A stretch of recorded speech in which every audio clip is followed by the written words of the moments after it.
regardez ce que Paul dit. Lorsqu'on devient un enfant légitime dans la foi, la première chose qu'on va constater, c'est la grâce. Lorsque tu deviens un enfant légitime dans la foi, la première chose que tu verras Dieu faire dans ta vie, c'est la grâce. Un enfant légitime ne lutte pas pour avoir des choses, parce qu'il a la caution de son père et la grâce l'accompagne. Or, la grâce, c'est une faveur imméritée. Donc, il y a des choses qu'il ne mérite même pas, mais qu'il l'aura, au-delà même de ce que ses frères peuvent avoir. Voilà pourquoi Joseph était envié par ses frères.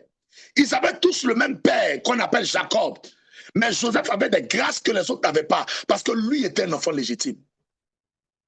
Joseph bénéficiait de la grâce parce qu'il était un enfant légitime. Et les autres qui avaient le même père là, ne profitaient pas de cette même grâce-là.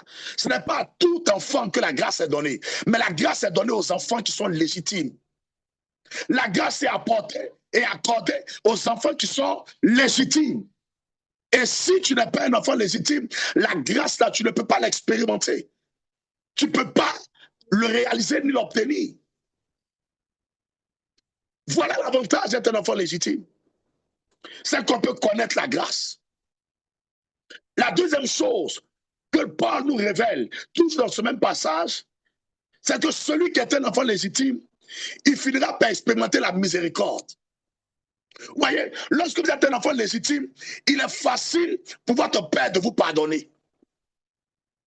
Alors qu'il y a d'autres pères, il y a d'autres enfants qui ne profitent pas de ce même pardon. Voilà pourquoi Dieu n'a pas pardonné Lucifer, parce que Lucifer n'était pas un enfant légitime. La miséricorde est pour les enfants légitimes. Lucifer n'était pas un enfant légitime. Il a voulu se soulever contre son père. Il n'était pas un enfant légitime. Or, Paul dit quoi ici? Il dit qu'à Timothée, la grâce lui soit donnée. Et en plus que la miséricorde, qui est la signification du pardon, soit donnée à Timothée. Mais c'est venu de quoi? C'est venu du fait que Timothée était légitime. Donc, vous allez voir qu'il y a des enfants à qui les pères peuvent pardonner. Et quand je dis les pères, ce n'est pas que c'est eux qui vous pardonnent, mais c'est à travers eux, Dieu qui vous pardonne. Parce que Dieu voit votre légitimité vis-à-vis de votre père. Il peut même pardonner ce qui était grave. Ce que vous avez pensé qu'il ne serait pas capable de le faire, il peut le pardonner juste par votre légitimité. Quelqu'un me comprend? Il y a un avantage à être un enfant légitime. Et enfin, le dernier avantage, il dit la paix. La paix, ce n'est pas pour tous les enfants. La paix, c'est pour les enfants qui sont légitimes. La paix n'est pas accordée à tout enfant. Non, non, non, non, non, non, non. La paix est accordée à l'enfant qui fait la joie de son père, qui est obéissant, qui est fidèle, qui sait aider, qui sait être le prolongement de la bouche de son père, le prolongement des pieds de son père, le prolongement des mains de son père. Cet enfant-là, la Bible dit, il aura la paix.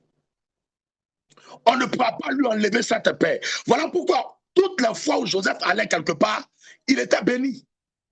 Imaginez-vous, même en prison, la prison qui était lieu de dépravation, la prison qui était lieu de souffrance, c'est là-bas que lui, il a été élevé comme chef. C'est là-bas que la bénédiction l'a localisé. Parce que la paix l'accompagnait en tant que fils. Et c'est un enseignement profond que Paul est en train de donner. Non seulement pour les pères, mais pour les fils. C'est un enseignement profond. Ce qui fait de toi un père, ce n'est pas la semence que tu as donnée. Ce qui fait de toi un père, c'est l'accompagnement, le suivi que tu donneras à l'enfant que tu as engendré. Un père n'abandonne pas. Un père ne rejette pas. Mais ce qui fait de toi un enfant légitime, c'est l'obéissance, c'est la fidélité et c'est l'appui, l'aide que tu donnes à ton père dans la tâche que le Seigneur lui a donnée. Et l'avantage que tu en retires, c'est la grâce. L'avantage que tu en retires au milieu de tes frères, c'est la miséricorde. L'avantage que tu en retires au milieu de tes frères, c'est aussi la paix. Que celui qui a des oreilles comprenne.